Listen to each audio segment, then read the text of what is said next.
buenos días. Estamos aquí en el seminario de las jornadas de conocimiento que hemos titulado Mujeres, Agua y Vida, conmemorando a la vez la convergencia del Día Internacional de la Mujer con el Día Internacional del Agua. Ambas celebraciones, conmemoraciones, ¿verdad?, las estamos combinando en un seminario que hemos llamado de conocimiento, jornadas de conocimiento, en donde pues hemos invitado a colegas que están relacionadas en diferentes ámbitos y dimensiones con la gestión del agua. Así que bienvenidos todos y todas a esta tercera jornada de 4, ¿verdad? Todos están invitados para después de la Semana Mayor, el 5 de abril a la siguiente, pero el día de hoy estamos invitados a un festín de conocimiento con la colega Laura Curry, y enseguida la presentamos. Estamos grabando este seminario y damos gracias y crédito a nuestra maestrante Jessica Álvarez Paz, que pues fue yo diría la creadora y la incitadora de este seminario y de estas jornadas. Así que ella es estudiante de la maestría en gestión integral del agua y estará acompañándonos en la moderación de este seminario.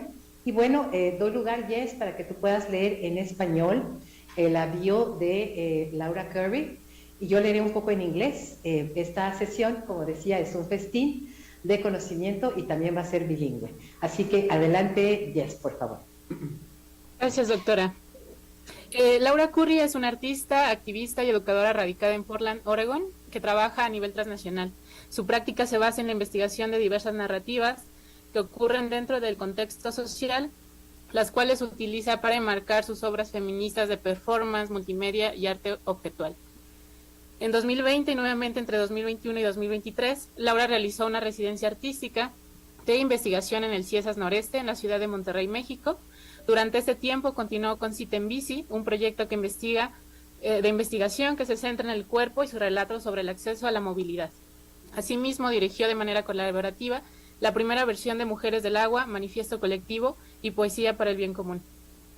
Mujeres del Agua es un proyecto comunitario con un enfoque político, social y legal que parte de diálogos entre mujeres y disidencias sexogenéricas sobre deseos, necesidades y experiencias corporizadas en relación a la crisis del agua en Monterrey y México. Mujeres del Agua culminó en un manifiesto colectivo forjado a partir de la investigación y el activismo y el quehacer artístico, que fue documentado y compartido a través de Creative Commons. Dicho manifiesto se pronuncia desde una postura crítica y opositora a las prácticas patriarcales y neoliberales que dominan la toma de decisiones en el sector hídrico a nivel estatal y nacional. Laura continúa Mujeres del Agua como un proyecto multinacional que trasciende las fronteras geopolíticas que dividen Estados Unidos y México. Curry imagina que Mujeres del Agua se extenderá a cuestiones relacionadas con el acceso y la asignación de recursos, la movilidad, el género, la geopolítica del agua y la experiencia identificada como femenina. Para este esfuerzo, Laura busca involucrar a colaboradoras de Monterrey y otras ciudades mexicanas en el proyecto y agradece sus consultas a lauracurry1@mi.com. Curry ha coordinado proyectos en Norteamérica, Sudamérica y Europa. Su trabajo ha sido presentado en exhibiciones como Documenta 13 en Kassel, Alemania, IC en Albuquerque, Nuevo México, Time Mutations en la Bauhaus Universität en Alemania, No Automático en Monterrey, México, y Open Engagement en el Museo de Queens. Adelante, doctor. Okay, I'd read a bit of your bio in English, Laura, so we know about it. Not as extensive as it is, but we have this bio. Laura Curry is an artist, activist, educator, and collaborator based in Portland, Oregon, working transnationally. Her practice is grounded in the research of diverse narratives that occur within a social context, which she uses to frame her performance, multimedia, collaborative, and object-based feminist works. In 2020 and again 21 and to 23, Laura was an artist researcher in residence with CIESAS Noreste, Monterrey, Mexico. During this time, she continued Cita en Bici, Bike Date, a research project centering embodiment as it relates to access and mobility, and collaboratively led the first iteration of Las Mujeres del Agua, Manifiesto Colectivo, and Poesía para el Bien Común, Poetry of the Commons. Las Mujeres del Agua is a community-based project with a political, social, and legal focus that starts with dialogue in public spaces between female identified participants regarding their desires, needs, and embodied experiences in relation to the water crisis in Monterrey, Mexico. Las Mujeres del Agua, the Women of Water project, culminated in a collective manifesto forged from research, activism, and artistic endeavor that was in turn documented and shared via Creative Commons. As a lead artist, collaborating with Ana Cadena Python and Daniel Pérez Ríos, Laura was commissioned to create Poesía para el Bien Común, Poetry of the Commons, a community-generated digital interface for Monterrey Tech in Mexico, which began in 23 and continues to 24. Poesía para el Bien Común, Poetry of the Commons, is an exploration of art and activism accompanied by technology centering social vulnerability to climate change, gender, and the environment. Okay, well, that's a bit of Laura, and we welcome you to this seminar. The floor is yours, Laura. Thank you so much. Muchas gracias. Your English is perfect, by the way. Wonderful. Thank you, Jessica. So I'd like to begin a little bit by framing how Mujeres del Agua began. As I mentioned, as was mentioned in the bio, in 2020, I was invited to be a researcher at Ejercicios Norte, and what precipitated this residency was work that I had done for UDEM and No Automático, which was Cita en Bici bike date. This is a project that expresses the embodied experience of the female identified cyclist while on the road. And I documented the narrative of the participant while doing this on Monterrey's roadways, as you all know, fraught with car traffic, air quality. I became more aware of the environmental impacts of the industry centered city of Monterrey. To this end, I made 2 short videos that ended my residency in 2018 and precipitated my residency with Ejercicios, and I would like to show those to you now. Okay, so I'm going to share my screen, and hopefully I can do this correctly.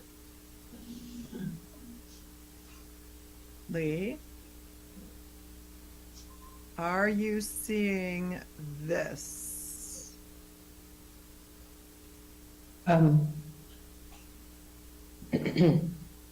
Yes. Great. You can make it bigger I on can your make screen. it bigger. Yes, I can. Let's see. Full screen. Okay, I'll translate in the meantime, Laura, okay? Okay. Yep. Bueno, Laura Curry está presentándonos su proyecto que se ha titulado Mujeres del Agua y quiere, digamos, iniciarnos en su propio proceso en este proyecto. Comenta que en el 2020 la invitaron del CIESAS Noreste, nuestros colegas del CIESAS, a venir a Monterrey, y esto, digamos, precipitó su residencia y este tipo de experiencias. Anteriormente estuvo en la UDEM, aquí Eduardo a lo mejor se acuerda, con el otro proyecto que fue interesante y comenta que se llamaba Cita en Bici, a Bike Date, ¿verdad? Era un proyecto que reencarnaba, ¿verdad?, la experiencia de una ciclista femenina digamos, en el circuito, ¿verdad?, en el camino. Es la narrativa de ella como participante, junto con todo el contexto de nuestros propios calles y carreteras, ¿verdad?, con el tráfico, la baja calidad del aire. Ella se fue poniendo cada vez más en alerta del impacto del medio ambiente, al medio ambiente de parte de la industria, ¿verdad? Ella era una especie de turista, pero logró hacer estos 2 videos que ahora nos está presentando de su residencia en 2018 y que, como ella comenta, dio lugar, ¿verdad?, a la estancia en el CIESAS de 2020. Adelante, Laura. Please present your couple of videos. Sí. Estos videos son cortos. Sí, sí, primero Adelante. uno. Primero uno, ok. Sí, gracias.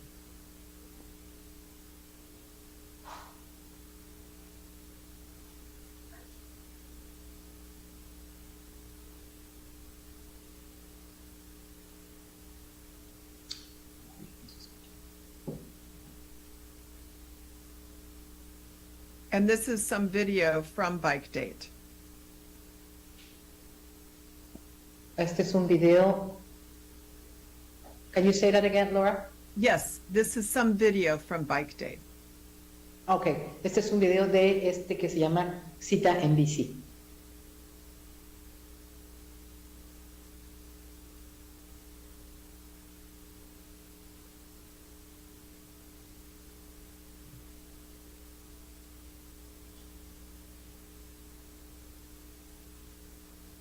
Okay, that is the first video. Este es el primer video. Sí. Mira.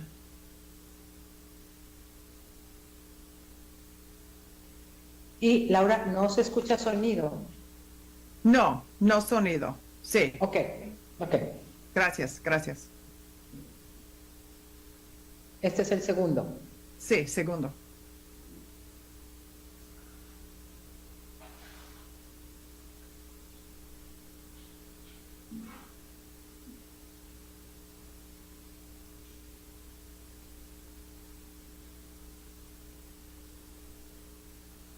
Okay. Muy So, bien. sí, gracias, muchas gracias. So those short videos were not central to Cita and BC, but they were an example of what I was also understanding the context of Monterrey.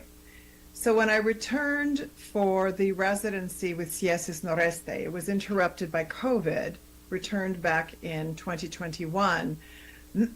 I understood mobility as larger than moving the body from one place to another. I understood this as moving resources, having access to resources, and certainly moving migration in terms of environmental migration, in terms of people moving to locate resources. So this is where I started to center my notion of mobility. I focus on the female identified body as central to my work in terms of, well, personally what that means, but also the knowing but uncalculated effect and GDP of care labor and the female identified, the woman's role in the family structure, in the community structure, but parallel with the absence of the female identified participant in policy making, in governmental issues, in the decision-making level across most institutions and industries. Okay, let me translate that. Sí, gracias. Laura está comentando que, bueno, estos dos pequeños videos que vimos, pues son de del proyecto que se llamaba Cita en Bici, y que, fue lo que dio pie a su trabajo con el CIESAS en el 2020. Sin embargo, comenta que, bueno, efectivamente su trabajo se interrumpió por la cuestión del COVID y regresó en 2021. Pero en todo este proceso, ella comenta de cómo fue creciendo y modificando su interés en simplemente este sentido de movilidad, ¿verdad? Que no es para ella simplemente mover un cuerpo de un lado hacia otro, sino que es un movimiento de recursos y de acceso a recursos, en donde pues hay una, digamos, hay una serie de nociones mucho más complejas, como esto que llama ella la movilidad o migración incluso del medio ambiente, ¿verdad? De cómo se van moviendo diferentes contextos hacia donde pues está el interés, digamos, en este caso, por ejemplo, de la movilización de las mujeres que van a trabajar, por ejemplo, y dice justamente esto, el movimiento, el mover, la movilización del cuerpo femenino, ¿verdad?, se volvió central en mi trabajo, a nivel personal, dice, pero sobre todo ya en un nivel de investigación, ¿verdad?, para, digamos, darse cuenta de todo esas estadísticas no calculadas, de cuánto, por ejemplo, se genera en el Producto Interno Bruto con la movilidad de mujeres, ¿verdad?, de cuál es el rol de las mujeres, tanto en la familia como en la comunidad, y de cómo, justamente, ¿verdad?, en paralelo a toda esta movilización de la fuerza trabajadora femenina, hay una ausencia flagrante, ¿verdad?, yo añado esto, de su participación en el hacer política, en la toma de decisiones gubernamentales y en general en el nivel de toma de decisiones que les afecta directamente, pero al cual no tienen participación ni acceso. Adelante, Laura. Go on. Sí, gracias. Muchas gracias. Sí, claro. So, to this end, as an artist, I will, my work is research-based, so I conducted and continue to conduct research, both with the embodied experience, but then empirical, more academically based research. This promoted the project Mujeres del Agua, but I would like to provide some of the research and some of the citations that I based the project on. And I'm going to share my screen again. Okay. Sí, I'll translate this.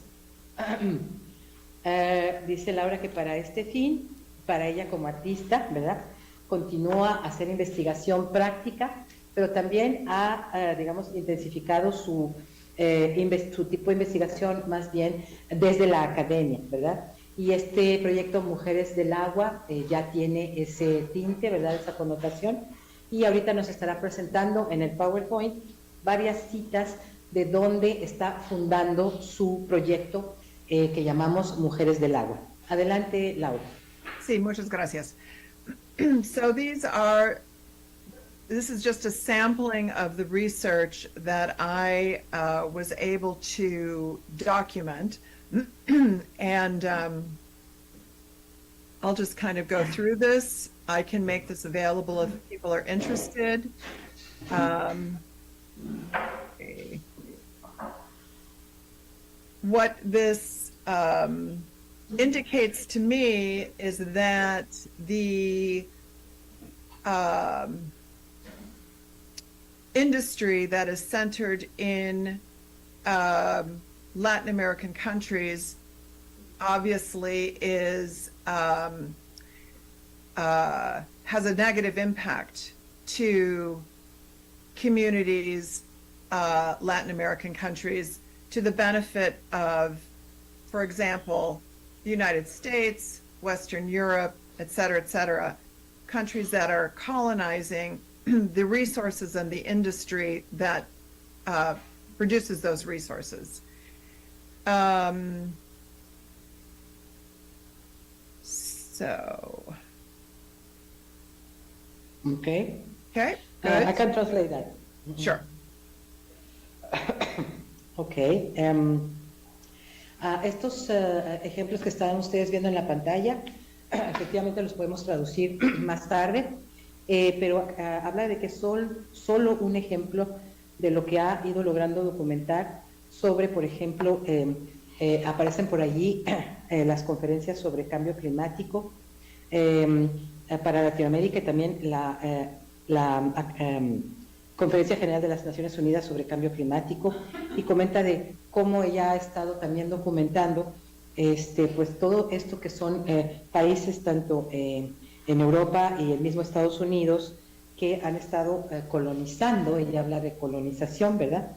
La industria que crea algunos de los problemas que pues estamos viviendo dentro del contexto del cambio climático.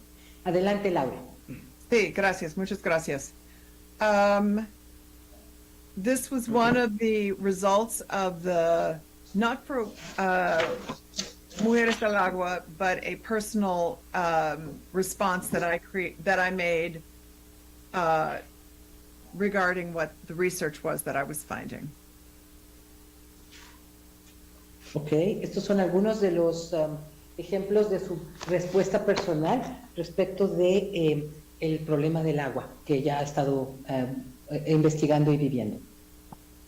And as we know, the impact of water access, the impact of transportation, single-use automobiles, the impact of gentrification is all interrelated. Sí, el impacto del acceso al agua, el impacto del transporte, por ejemplo, el hecho de usar un solo auto cada persona y otro tipo de impactos, pues es algo que ella está expresando en esto que es su trabajo de investigación. So this brought us to now the project Mujeres del Agua, and the host institution was Lab Nuevo León. And very generously, they provided the venue and the resources for female-identified participants to be collaborators in defining what a new manifesto would be for the to address the water crisis of Monterrey in that time in 2022. And I did have the opportunity to access this book that was written in 1995, which also addressed exactly the same issue, which was a water crisis, but it was through the view of the feminist response. In addition to this particular short paper that also talks about the impacts of climate justice from the perspective of Latin American and other Southern feminisms. So, among other pieces of literature, these help to frame the notion of a female-identified led manifesto. I'll let you translate. Thank you. Gracias. Okay, sí. Muy bien, bueno, ella está comentando que para el proyecto Mujeres del Agua, el anfitrión, ¿verdad?, quien estuvo de institución respaldando fue el Laboratorio Ciudadano de Nuevo León, ellos pusieron no solo las instalaciones y los materiales, sino también identificaron a las mujeres participantes para colaborarles, ¿verdad?, en esto que era pues la experiencia, y que eventualmente estaría generando esto que ella llama un nuevo manifiesto, ¿verdad?, que es pues justamente un documento que atienda la necesidad y digamos, las causas de la crisis del agua en Monterrey en el año 2022, ¿verdad? Está comentando que tuvo la oportunidad de encontrarse con este par de documentos. Ahí está mostrando el libro The Politics of Water, las políticas del agua, ¿verdad? No se ve el autor, Laura. Sorry? Vivian Bennett. Ajá. Gracias. También hay un paper sobre justicia climática, ¿verdad?, que, como comenta Laura, son dos de los documentos que le ayudaron a apoyar, a enmarcar, ¿verdad?, este estudio que, pues, como decimos, iba a lanzar este documento del manifiesto de parte de las mujeres del agua. Adelante, Laura. Sí, gracias, muchas gracias. So the collective, the collaboration of women, there was a process that I led them through. The first part of the process was to obviously introduce ourselves and to discuss our embodied experience as it relates to water, the water crisis, and the environmental impact. So we were framing this process and the eventual work through our embodied experiences. So we began by talking, then we moved into writing, post-it notes, short. We met a few times a week in the evening, and this writing then moved into the expression of a three-dimensional expression of our embodied experiences using yarn, paper, whatever materials were available to us. Was not a literal translation. It was very much of an abstraction, but it was another way to express the embodied experience. The idea through these processes was the bonding of the women as collaborators. So not talking at each other, but collaborating in a manifesto. Okay. And, let me translate that. Sí, dice que, bueno, la colaboración entre mujeres fue un proceso en el cual Laura las guió, ¿verdad?, a través de, primero, pues, introducirse, presentarse a ellas mismas, también hacer discusiones, ¿verdad?, sobre, ahora sí que su experiencia, ella le llama corporal, ¿verdad?, su experiencia en el cuerpo, ¿verdad? Aquí embodied está un poquito complicado de traducir, pero es esa experiencia, digamos, en tercera dimensión, ¿verdad?, en donde pues ellas están expresando su experiencia de el agua, la crisis del agua, la falta de agua, etcétera, el acceso, a través de primero platicando, ¿verdad?, primero hablando en conversaciones, pero luego escribiendo, ¿verdad?, y esto lo hacían varias veces a la semana, algunas casi todas en la tarde, noche, ¿verdad?, y poco a poco ella las guió a expresarse, y aquí estamos viendo algunas fotos, a través de, como decíamos, la tercera dimensión. Allí vemos a la colega del CIESAS, ¿verdad? La tercera dimensión con estambre, con papel, con el material que tenían disponible, ¿verdad? Hacían no una traducción, sino una abstracción, ¿verdad?, de los conceptos que estaban compartiendo, conversando, ¿verdad?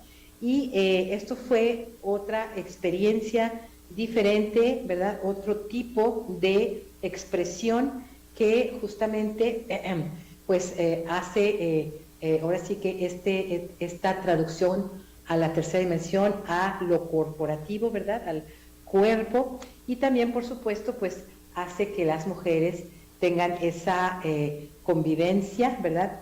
Ese, ahora sí que enlace, ¿verdad? De humano a humano o humana a humana, ¿verdad? Que les hace, pues, ahora sí que compartir de manera más profunda. It's wonderful, those pictures, Laura. Thank you. Thank you. I'm just going to keep scrolling and talking, so you don't need to see my face necessarily. Okay. So these are obviously images of the process. We would write, obviously draw. We were going through the process of expressing, again, the embodied emotion, experience through first what we are most familiar with using, which is our words. Then we move it into more of the imaginary of our drawing, materiality, whatever process or whatever materials we had available, which were mostly pen, paper, glue, yarn, et cetera, we then expressed more deeply what our embodied experiences were. Eventually, we moved into partnering up. So one person would tell their partner what their experience was. That partner would tell the experience they heard back to them. And they would make a material response to what they heard, if that makes sense.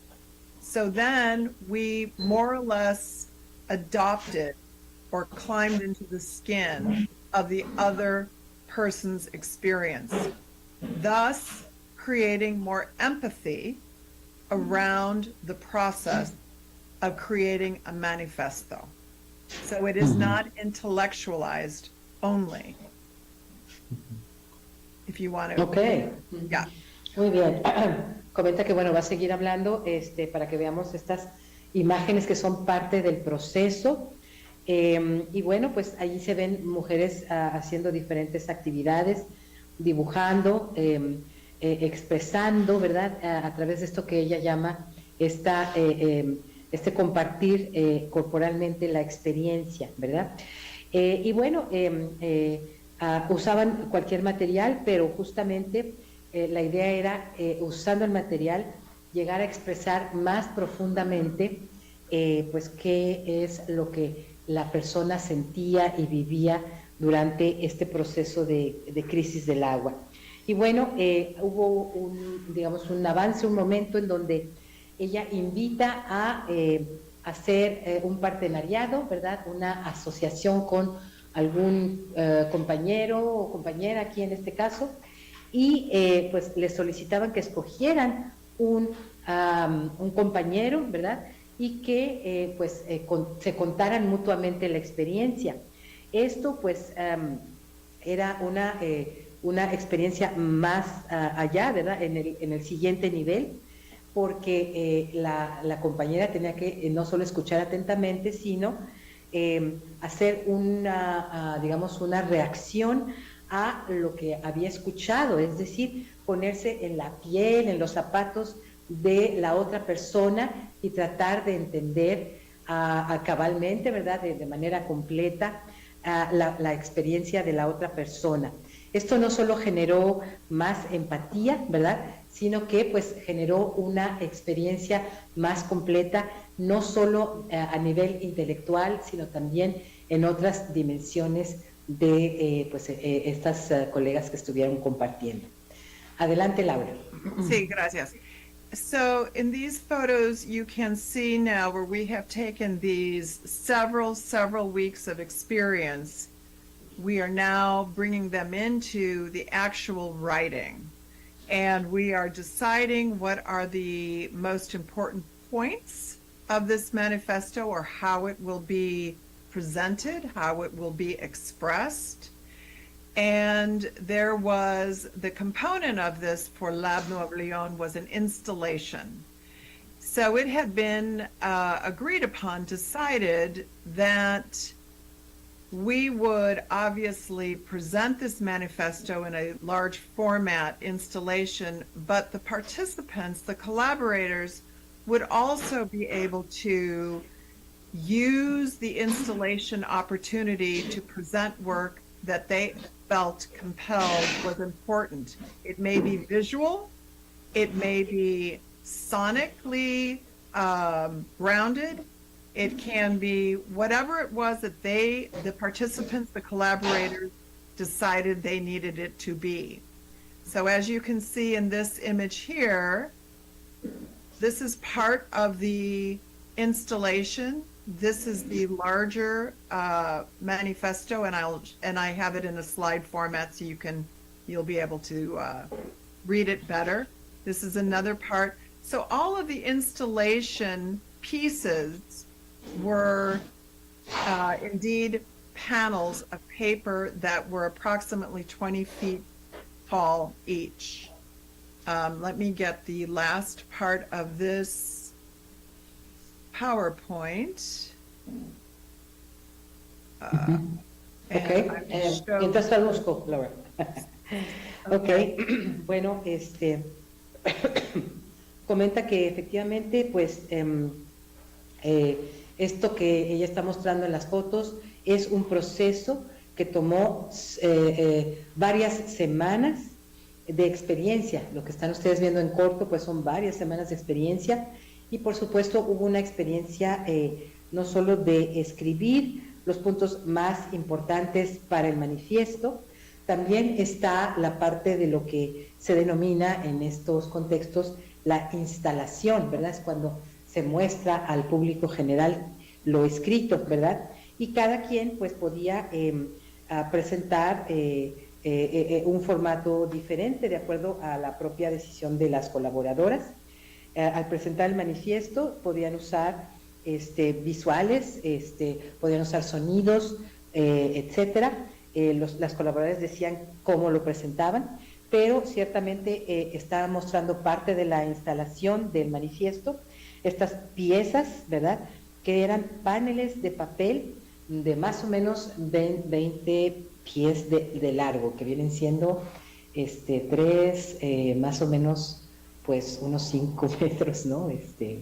Hay que calcularlo bien, pero bueno, aquí está Laura mostrando pues todo lo que está escrito en los paneles que pues estaban siendo presentados en lo que, como comentamos, era la instalación del City Lab de Nuevo León. Adelante, Laura. Okay, so I apologize. I hope that this is big enough that you can read it.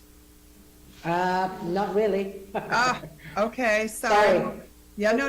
Maybe you can share that. Maybe you can share it. I can share it, but what I can do even better than that is I can add it here.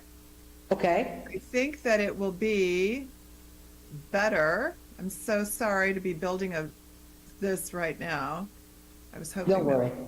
Okay. Vamos a colocar parte de lo que decían los paneles del formato Word al formato de PowerPoint para que tengamos una visualización mayor de lo que decía. The thing is, I might not be able to translate it, Laura. No, this is in Spanish. Can you see it? Okay. ¿Lo ven? No. ¿Sí? Todavía no, Laura. No?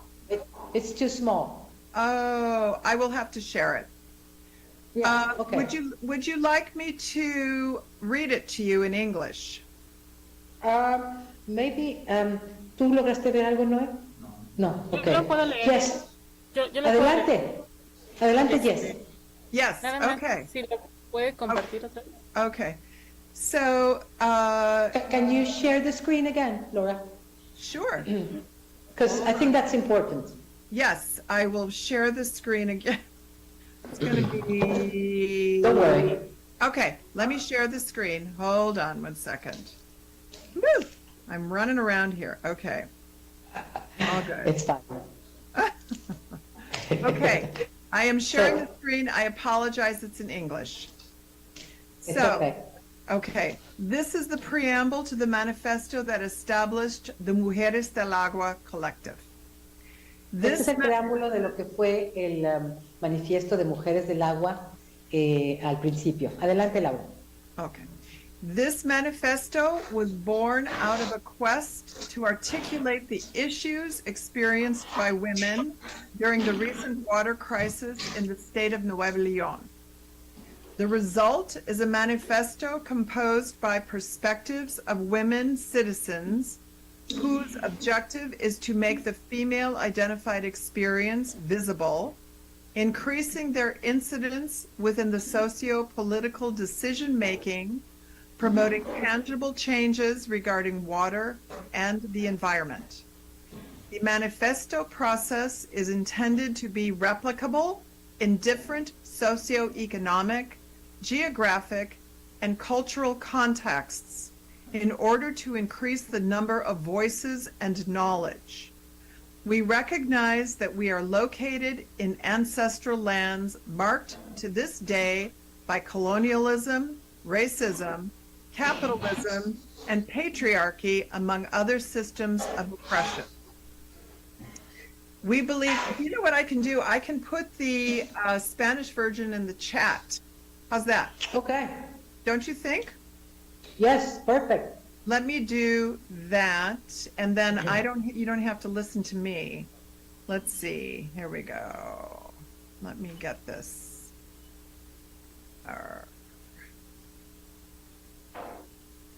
And Laura, I have the manifesto in one of our emails. Oh, okay. So I can read the statement you shared.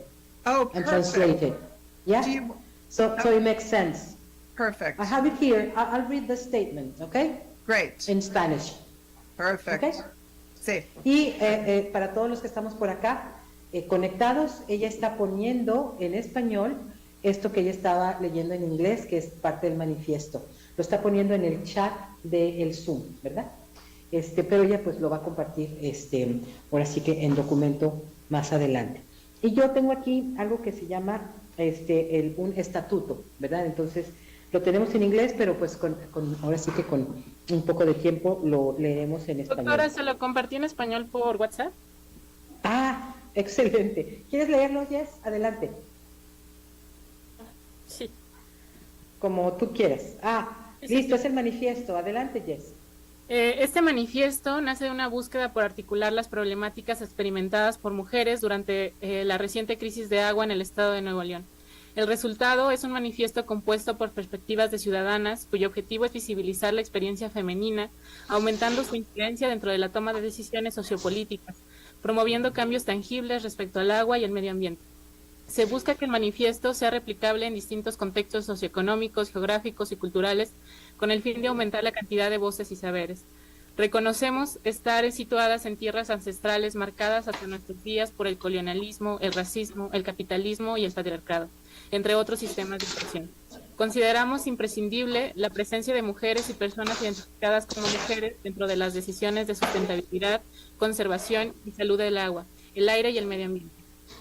Exigimos que la toma de decisiones sociopolíticas y ambientales en la toma de decisiones sociopolíticas y ambientales se considere la salud física y mental de las mujeres y personas menstruantes, tomando en cuenta la menstruación, la lactancia, el aborto y el embarazo.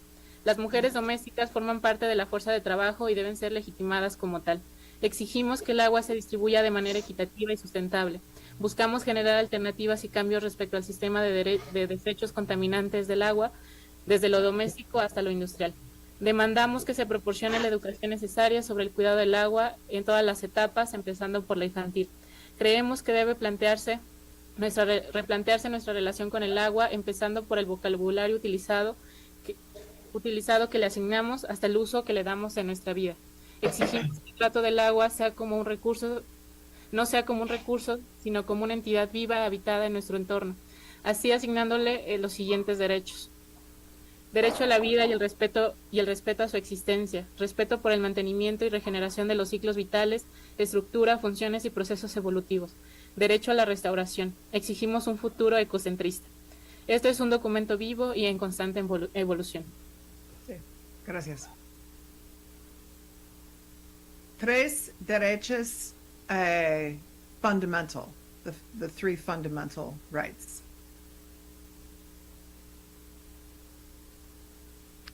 Okay.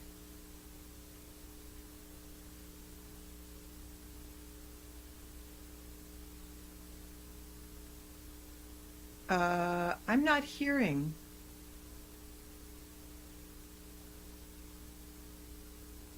I'm not hearing the room. Oh, there we go. Am I hearing you now? I'm not hearing you.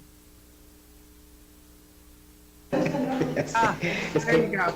Now I hear you. Yeah, can you hear me? Yes. Yes. Okay. Thank Technical you. problem here. No Yeah. problem. Okay, No Laura, problem. go on. Okay, okay. So the manifesto is in the chat. It's for everybody. Yes. Okay, Yeah, we will share it too from our chat. perfect. Thank you so much. Thank you. Okay, thank you very, very, very much, Colef. Thank you, Jessica. Thank you for the translation. Thank you. Any questions? Sure, yes. Let us start by the questions in the room. Okay. I think, if we read the manifesto slowly, we will get to know more of what happened in that experience. And I think for some of us, it's going to be needed to get more familiar with the methodology. Some people are not necessarily familiar with it, but it's, as you said, grounded, and it's really something that generates from the experience. Some of us work with those methodologies, some others of us are not going to understand, for instance, even the word installment. It is a process in itself, right? But we are hoping that this gets more and more into our practices in what we're trying to do with our social activities, our social research activities. So, hang on, Laura. ¿Tenemos alguna pregunta aquí en la sala? Sí, Yamina. Pues mejor acércate, mira, porque traemos algunos problemas. Yamina, one of our postgrad students that is now already a PhD and researcher and everything. She started with Colef, with integrated water management. She's going to have a question right now. Adelante. Hi, Laura. Hi. I wonder about the reach of your work, because in the pictures there are so few women, and it's a very large problem. So how do you share your work, and I don't know how to say it. Okay. ¿Cómo haces para llegar a más gente? Okay. How you build bridges with larger communities of women? You know? That will be my question. Laura, let me translate that. Yamina está preguntando a Laura que cómo hace un alcance mayor de su trabajo hacia otros grupos y comunidades, especialmente de mujeres, porque en las fotos se ve un grupo, pero pues son poquitas, ¿verdad? O sea, en el problema mayor que tenemos, ¿cómo alcanzamos más mujeres? Es un poquito la pregunta de Yamina. Okay, go on, Laura. Thank you. Thank you.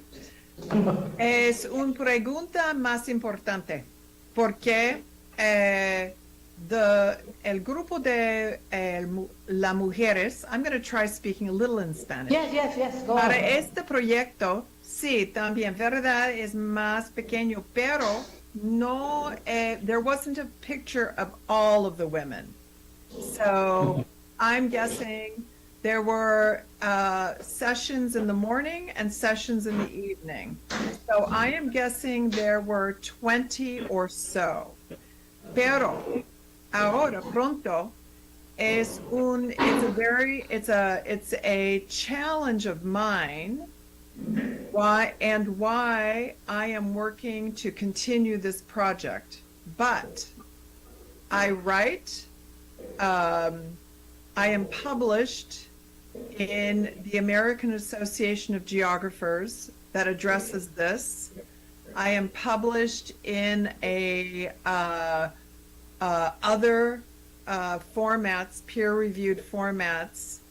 And as an artist, I am now working to create this project cross geopolitical boundaries. So it is poco y poco, little by little, more and more and more female identified participants. This is an extension of my own practice, which is grounded in feminism, embodiment, and social engagement. And this project, I can imagine, will go for 10, 15 plus years. And through that process, the numbers of collaborators and participants will grow. I don't own the project. What I am doing is I am opening this up for the manifesto to be influenced by the collaborators and participants in the region that it is happening, the process is happening. Okay, let me translate that, Laura. Sí, gracias. A la pregunta de Yamina, comenta, bueno, mira, las fotos no tomaron a todas las mujeres, eran más o menos 20, ¿no? El grupo, entonces, a lo mejor en términos generales, pues no era un grupo pequeño, pero como dice Yamina, pues el problema es más grande que eso, ¿verdad? Pero ella dice, bueno, es una buena pregunta, es justamente lo que queremos hacer, retar a la forma de pensar, ¿no? A la forma actual de pensar. Y dice, pues, ¿por qué estoy continuando con este proyecto? Bueno, también estoy escribiendo, ¿verdad? Haciendo la parte académica, pero también está asociada con la Sociedad Americana de Geógrafos, que es pues parte de lo que ella comparte a nivel académico con ellos, ¿verdad? Pero dice también como artista, ahora estoy haciendo nuevos alcances que ella llama, ahora sí que expandiendo sus límites cross culturales y políticos, ¿verdad? Está identificando nuevas mujeres participantes y también, por supuesto, está haciendo esto como una extensión de su propio trabajo, de su propia práctica, de lo que ella llama el embodiment o poner ahora sí que corporalmente, ¿verdad? Un entendimiento, una práctica conceptual, ¿verdad? Que también pues está, digamos, fundada en, marcos de feminismo y que lo ha estado haciendo por más de 15 años, ella comenta, ¿verdad? Y bueno, pues ella dice, en estos años yo confío que, ahora sí que avanzando en esto, los participantes vayan siendo cada vez más. Ella dice poco a poquito, ¿verdad? Pero en realidad dice, pues, que se vayan uniendo a este movimiento, ¿verdad? Cada vez más personas, en realidad mujeres, ¿verdad? Y dice, yo no soy la dueña, la poseedora del proyecto, ¿verdad? Esto se entrega, ¿verdad? Ella lo ofrece para que justamente sea un movimiento colectivo, lo cual me parece fascinante. Pero bueno, ok, Laura. Gracias, gracias. No sé si respondimos a tu pregunta, Yamina. ¿Sí? Ok, ¿alguien más aquí en la sala tiene alguna pregunta? ¿No?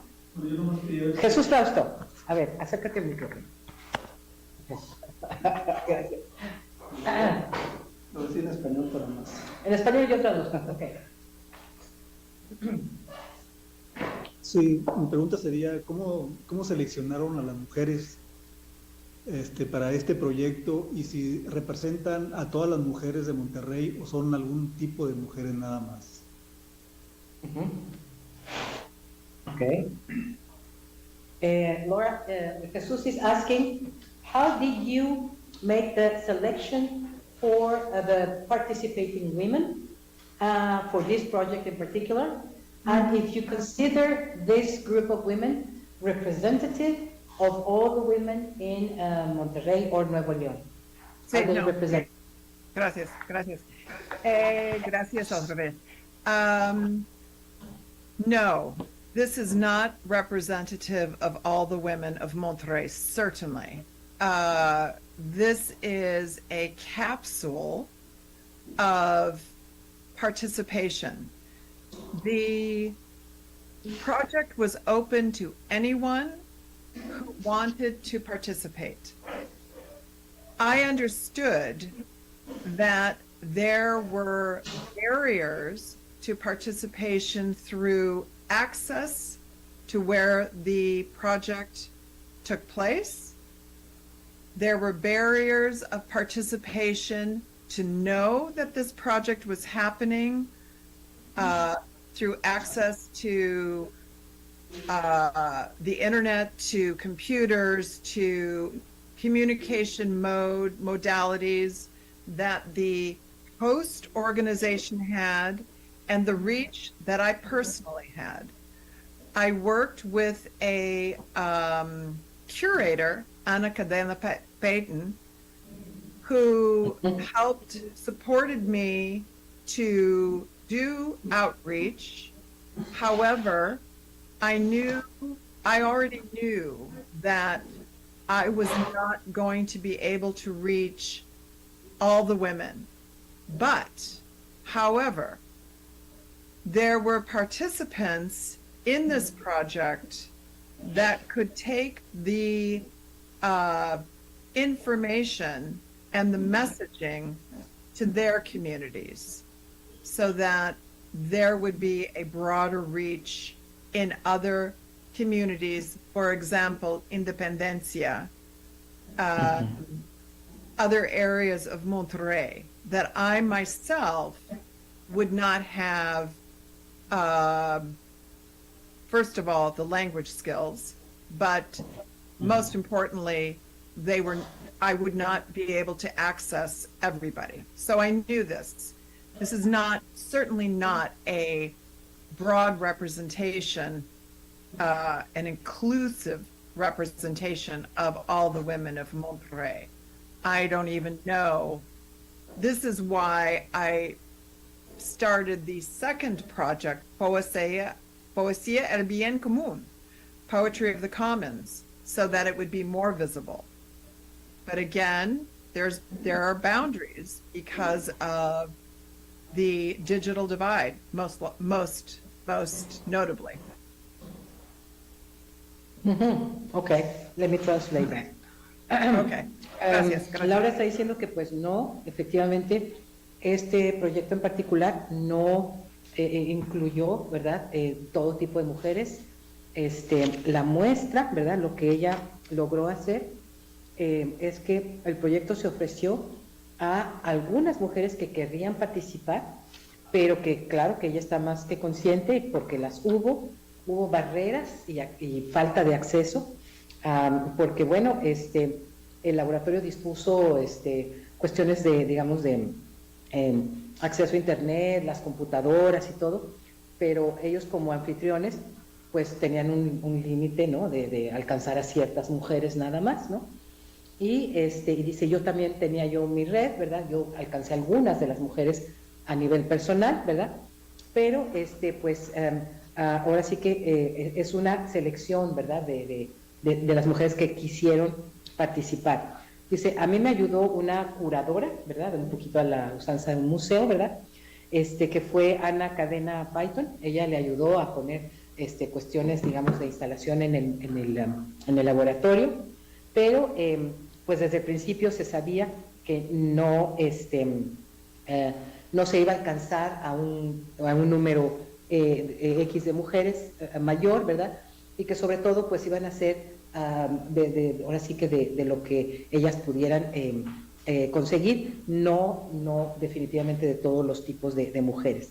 Sin embargo, y esto es creo que lo importante, dice que cada mujer iba a ser una especie de mensajera hacia su comunidad, cada una de las participantes. Esto pues por la experiencia lograda, ¿no? Entonces, ella tiene ese sentido de, bueno, a lo mejor, ¿verdad?, estas mujeres que participaron van a tener un alcance mayor, ¿no? Hacia sus comunidades.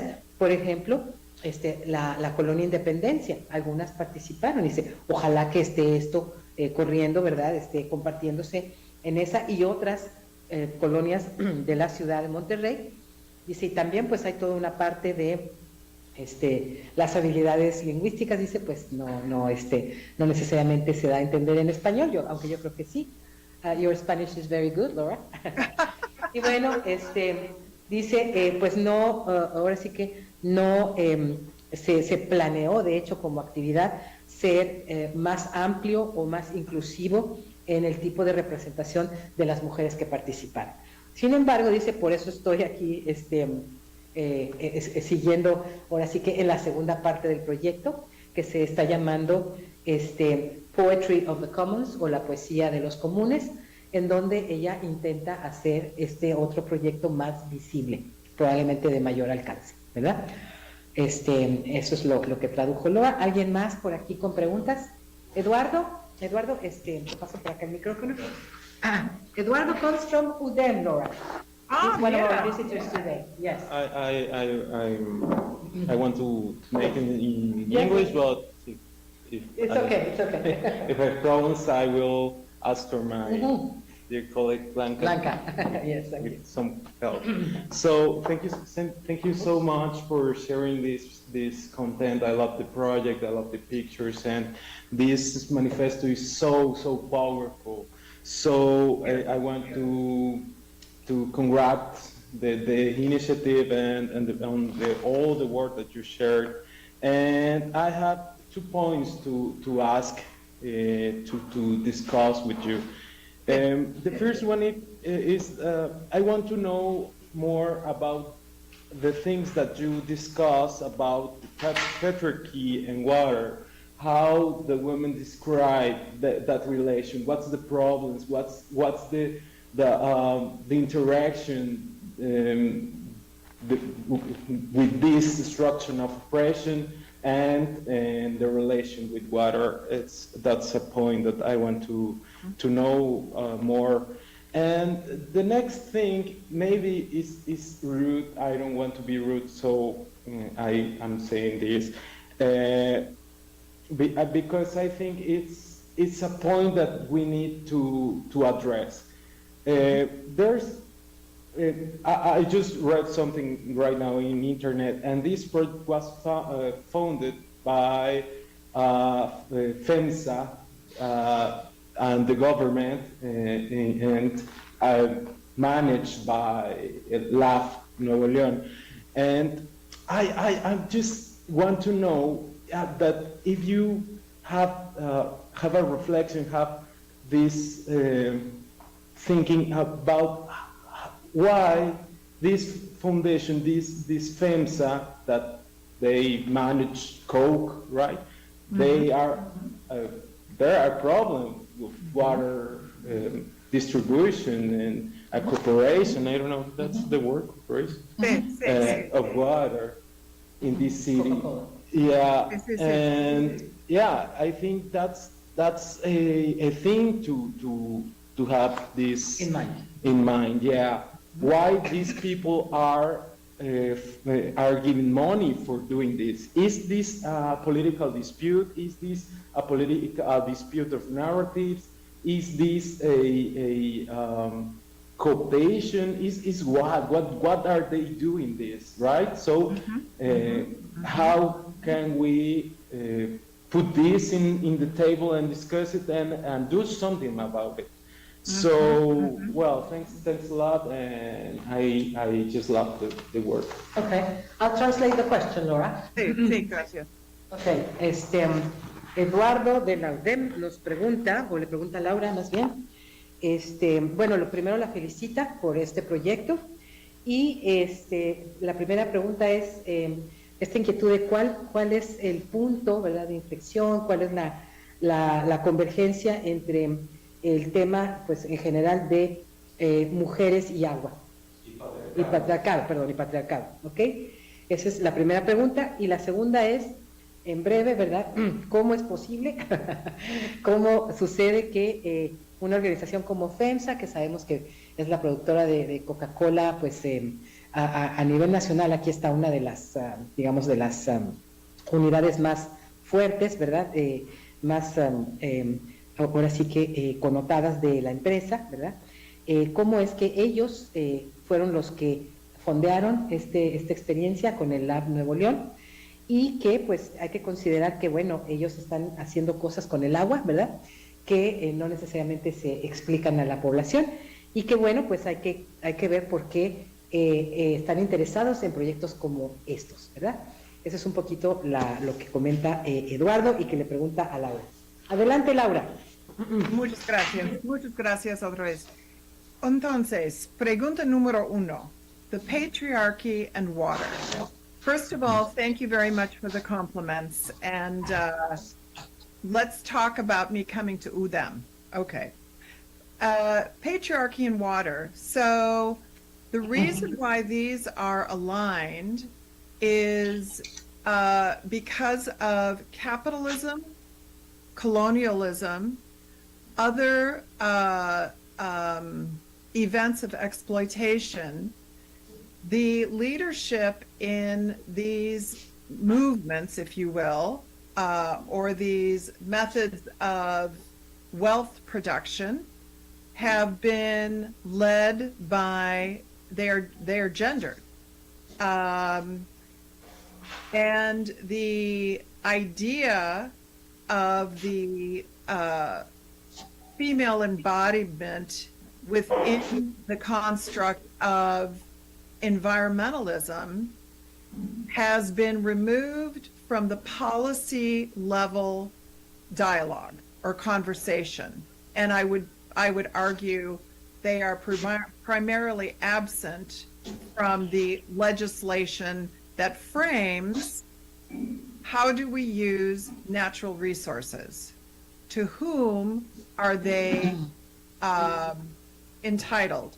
So I'm going to share my screen one more time as I prepared for today's speaking. You mentioned FEMSA, and FEMSA and ARCA, as you may know, are in direct competition for bottling the product Coca-Cola. So ARCA International is again, like many corporations, their profits are increasing exponentially. Wealth is increasing exponentially for these industries. The water consumption for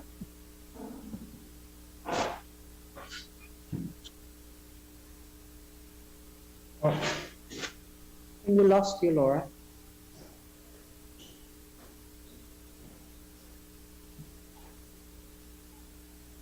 disposal right now, but it's extraordinary. The in our societies is money, not, well, that's usually the metric. It's a one, it's a one-stooled chair. Okay, The Laura. other example I have, yeah, see? Sorry, we lost you a bit, so I'm going to translate the bit I have, and then maybe you can repeat Okay. it, because we're interested Sure. in hearing, okay? Bueno, lo que comenta Laura es que, bueno, hay una alineación de, no solo de conceptos, sino de prácticas entre el capitalismo, el colonialismo y otras actividades de explotación de recursos. Y estos métodos de producción de riqueza han sido guiados por un género, ¿verdad? Y dice, la idea de el involucramiento de las mujeres o de lo femenino, ¿verdad?, ha sido quitado de la conversación, ¿verdad?, de la legislación que enmarca quién puede y quién no participar, ¿verdad? Y entonces habla de, efectivamente, tanto FEMSA como ARCA están en competencia directa para ponerle burbujas al producto que conocemos como Coca-Cola, ¿verdad? Y así como ellos, pues algunas de estas corporaciones, varias de estas corporaciones tienen pues grandes ahora sí que beneficios y han crecido, han incrementado su riqueza exponencialmente, ¿verdad? Y después, I think we stop there in where you were going to say about these industries, FEMSA, ARCA, or the Coca-Cola Corporation, Laura. That's where we lost you. So All please right. continue. Yes, thank you, thank you. So FEMSA and ARCA are in competition, have been historically for bottling, having access to bottling the product of Coca-Cola among other drinks, other Embotellar, right. The profits, so this is today the ARCA Continental profit report, and their profit margins are exponentially growing. The other example that I have is FEMSA. So it's very, I'm not gonna open this, but I recommend, and I have read their annual report before. I recommend that you read it to have more of an idea of how FEMSA is operating. The largest bottler for Latin America is in Monterrey, Mexico. The first, let me see, let me get this right. First dam for Monterrey was proposed to be built in 1901 by a by a United States engineer. That deal did not go through. It was originally then built by a company out of Toronto, Canada. And this is the same firm that owned and operated the Monterrey Power, Light, and Public Transportation Company. Now, these companies are not led by women. Their shareholders are generally not women. Their shareholders are men, and this is based on a capitalist system.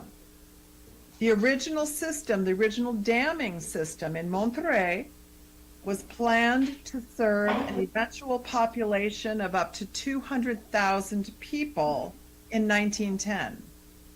In 1910, the population was 86,000 people plus. And this allowed for an average daily per capita consumption of 200 liters per day of water. We all know that the population now far exceeds 200,000 people. And we also know that the most recent dam that is being built, what this does to our water systems and our water resources, but is profitable for the capitalist industries, including the new incoming Tesla. So this is the conversation, or this frames the conversation about patriarchy and our natural resources. Now, I'm going to stop sharing. To address FEMSA, funding Poesía el Bien Común, I'm so glad that you looked that up. My opinion, I can't tell you if this is true or not. This was the inaugural year for FEMSA to fund. There were 5 artists. I was one of 5. And I was the only non-Mexican artist. They wanted to produce a socially engaged project that addressed justice issues in the city of Monterrey specifically. So this was very, very, streamlined into a specific population, a specific geography.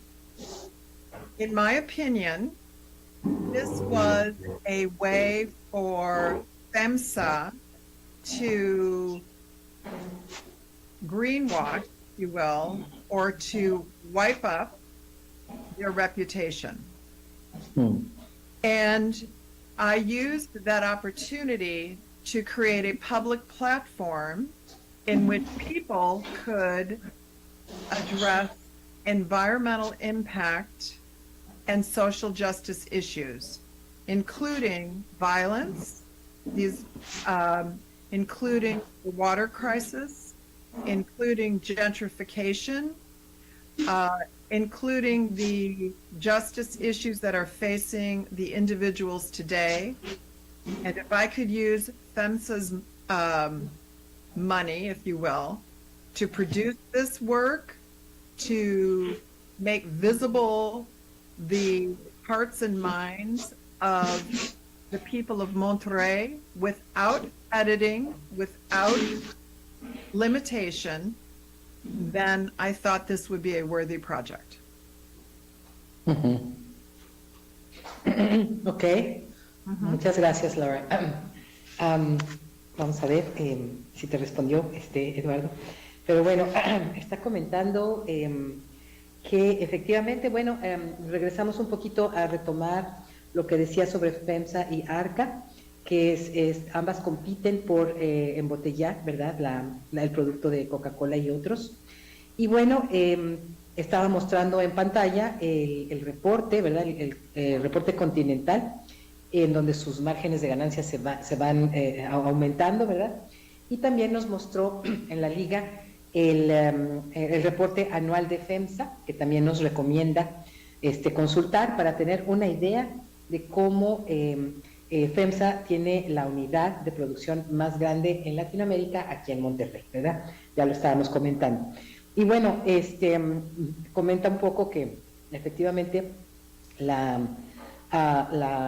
primera unidad la construyó capital canadiense, ¿verdad? Habría que checar allí la historia. Y tiene pues el sistema, como decía ella, capitalista, colonialista, en donde no son mujeres y los que participan digamos, en la toma de decisiones, ¿verdad? Los que tienen las acciones, ¿verdad?, de la empresa no son generalmente mujeres, ¿verdad? Y está hablando de pues cómo un consumo, ¿verdad?, de más o menos, ahí tenemos que tomar el dato, 200 litros por día, ¿verdad? No es el consumo, pero pues ciertamente hay una serie de factores, como por ejemplo la construcción de una nueva presa, etcétera, que nos puede procurar mayor recurso. Pues ellos están usando ciertamente parte de ese recurso para producir las bebidas, ¿verdad? Y que eso ciertamente pues afecta a nivel regional los sistemas de agua y también los recursos de agua, ¿no? Y dice, pero ciertamente va a haber más elementos, como el hecho de incluir a la llegada de Tesla, ¿verdad?, en todo este consumo de agua. Entonces allí pues se liga otra vez a la cuestión patriarcal, ¿verdad?, en donde la toma de decisiones, ¿verdad?, pues está dentro de una minoría, y que la minoría no tiene voces femeninas allí, ¿verdad? Y bueno, dice, ¿cómo estoy tratando de ubicar a FEMSA como la que provee los fondos, ¿verdad?, para este proyecto nuevo, que es ahora la poesía del bien común? Bueno, dice, pues hubo nada más 5 fondeos para los proyectos, de los cuales 4 son nacionales. Ella es la única extranjera que recibió este tipo de fondeo, y que bueno, ciertamente el requisito era que estuviera involucramiento social, ¿verdad?, impacto, y que también estuviera con cuestiones de justicia, ¿verdad?, dentro de la ciudad, la región. Y estamos hablando de una geografía específica, dice, esto fue ciertamente, ya es la opinión de Laura, ¿verdad?, una forma de cómo FEMSA, ¿verdad?, va a limpiar un poquito su reputación, ¿verdad? Y dice, bueno, yo usé la oportunidad para crear esta plataforma pública, ¿verdad?, que digamos que se dirige a la discusión y resolución de la crisis del agua, pero también la gentrificación, la violencia, ¿verdad? La cuestión de transportación y otro tipo de temas de justicia, ¿verdad? Dice, si yo puedo usar a FEMSA o el dinero de FEMSA para crear este tipo de trabajos para beneficio de la gente de Monterrey, me gustaría hacerlo, ¿verdad? Esa es su opinión. Muy bien, ok. ¿Tenemos alguna pregunta más? No. Yo tengo una, Laura, I have a question myself, because I was fascinated by the process we described with the women, maybe few women, but women in this context of your embodied experience. I think I need to find a better word for embodied experience. But I think the experience being or having been part of other similar or parallel experiences before, I see this experience transformative.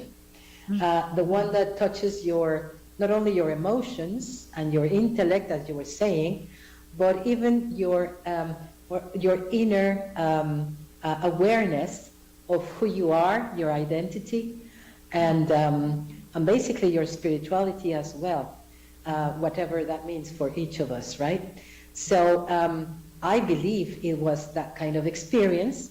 And as you were saying, this can be a snowball for different groups of women, because those 20 women there will actually be so touched that will be able to share their own views and even replicate the experience.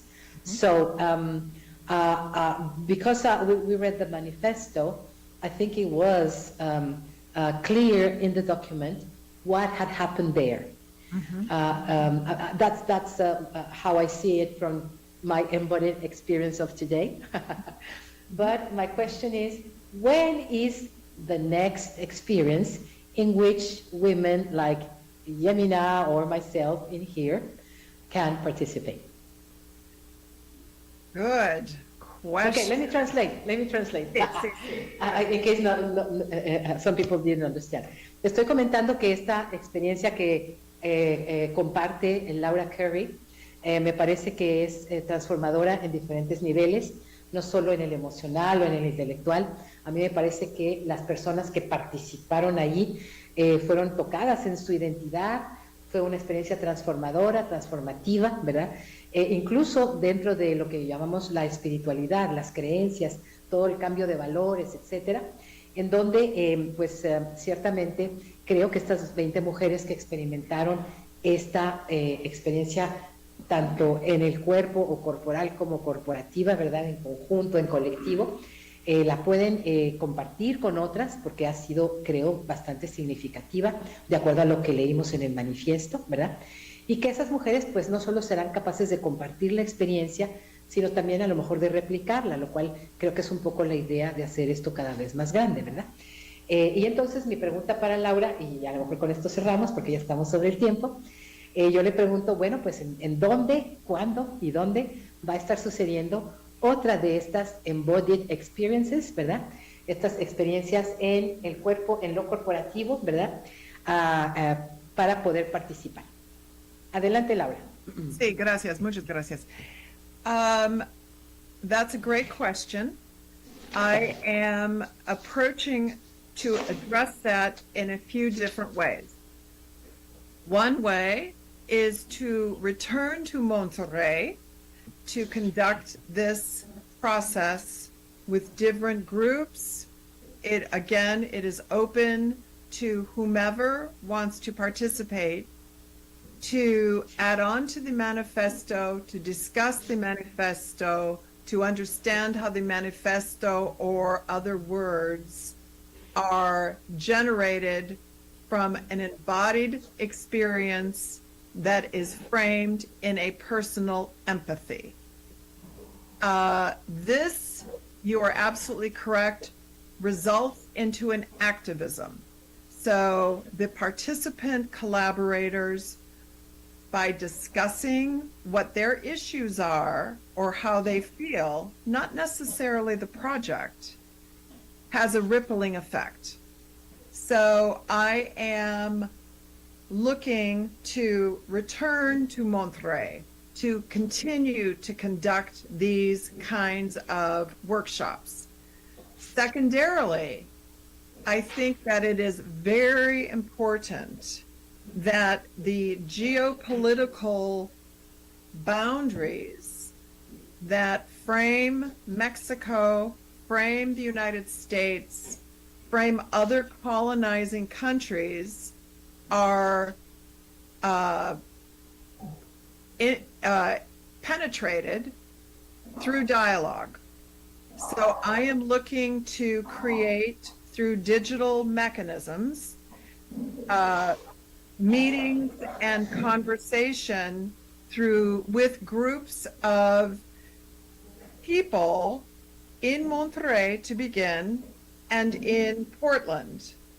I am speaking to different organizations about establishing these digital formats so dialogue can proceed. I think that when we hear each other, first again with words, this starts to build those bridges that cross geopolitical borders. So it's two ways. Me returning to Monterrey and me working with transnational groups of people. Ajá. Okay. Right, okay. Bueno, a mi pregunta, ¿verdad? ¿Qué sigue, verdad? O cómo nos podemos involucrar.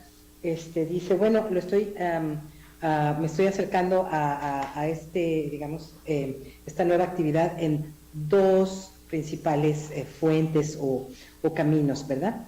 Ella dice que quiere regresar a Monterrey para trabajar con diferentes grupos, ¿verdad? Igual los que quieran o las que quieran participar, y para justamente trabajar sobre el manifiesto, discutirlo, enriquecerlo, etcétera.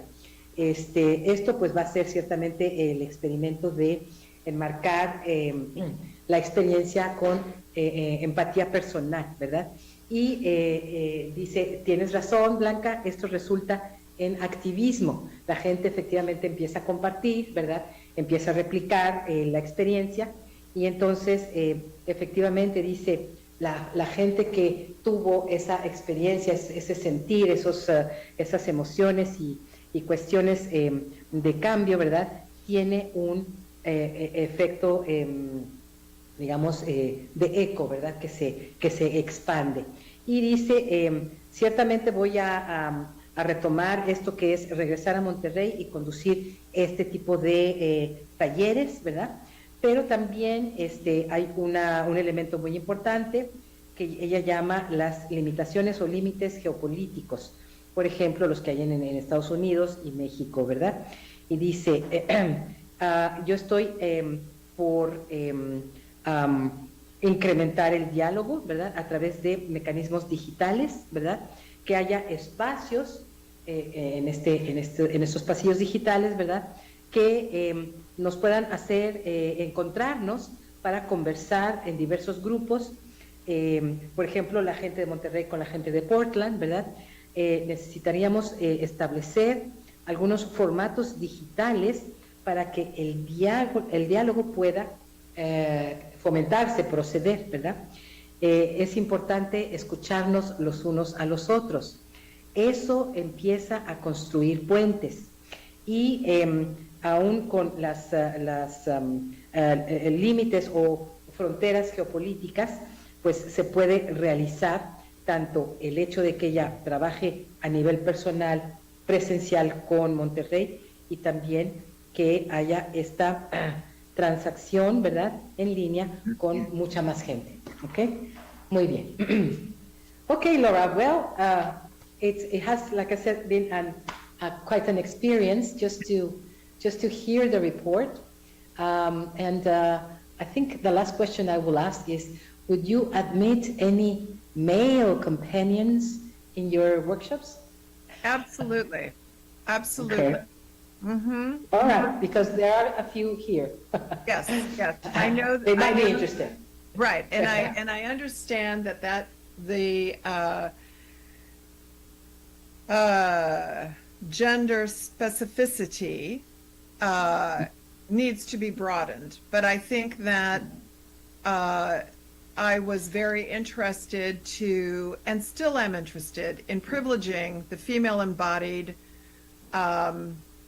perspective for the very reason because the state of our economies and our environment need a much stronger, more important influence from the female embodied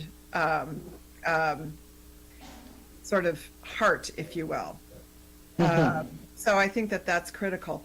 I am including my email in the chat, and I welcome, yes, I welcome, questions. I welcome invitations, to be sure. I plan to return to Monterrey at least to teach a 12-week workshop at Síguenos Norte. I would welcome opportunities to teach other workshops because I believe it is through the workshops and especially the students that this kind of thinking will expand. So. Okay. Okay. Yeah, let me just translate that. Sí. Dice que, bueno, yo le pregunté que si admitiría varones, ¿verdad? Gente del género masculino en sus talleres, y dice que sí, que digamos, ¿cómo se dice? La perspectiva de género tiene que expandirse, por lo tanto sí están invitados todos, pero que va a seguir prefiriendo la participación femenina porque desde su punto de vista el estado de nuestra economía y nuestro, ahora sí que nuestro clima, nuestro alrededor, ¿verdad? Debería estar un poco más influenciado por la versión femenina de el cuidado, el crecimiento, etcétera. Entonces, dice que también por allí deja en el chat, si se quieren asomar, su correo, que le da la bienvenida a todas sus preguntas, sus comentarios, observaciones, y anuncia que en algún punto, ¿verdad?, estará ofreciendo un taller de 12 semanas en el contexto del CIESAS para, para ahora sí que seguir compartiendo esto, pero dice, voy a dejar allí los elementos, ¿verdad?, para que ese taller pueda seguirse dando, ¿verdad?, y que este tipo de acercamiento, de forma de pensar, se pueda expandir, ¿verdad?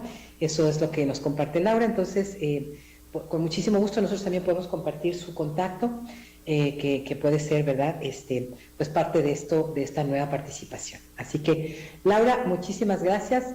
Thank you very much for what you just shared. Nosotros nos quedamos aquí. Queremos despedirles de esta que fue la tercera jornada de conocimiento que hemos titulado Mujeres, Agua y Vida. La siguiente, la cuarta y última jornada de conocimiento con este tema tendrá lugar el 5 de abril, igualmente a las 11 de la mañana, y estará a cargo de nuestra compañera, profesora, investigadora del INTA, Denise Soares Freitas, brasileña ella, pero radicada en México, con tema de justamente la perspectiva un poco más femenina de lo que se está convirtiendo en la nueva ley de aguas nacionales. Así que muy bien, para el 5 de abril, aquí los esperamos después de la Semana Mayor, y mientras agradecemos esta experiencia de 3 jornadas logradas con este tema, que ha sido de verdad ilustrador para qué se puede hacer, ¿verdad?, respecto de alternativas creativas en la participación de las mujeres en la gestión integral del agua. Muchísimas gracias a todos, gracias por estar aquí el día de hoy. Hasta pronto. Bye, Laura. Hasta pronto. Muchas gracias, muchas gracias. Abrazo.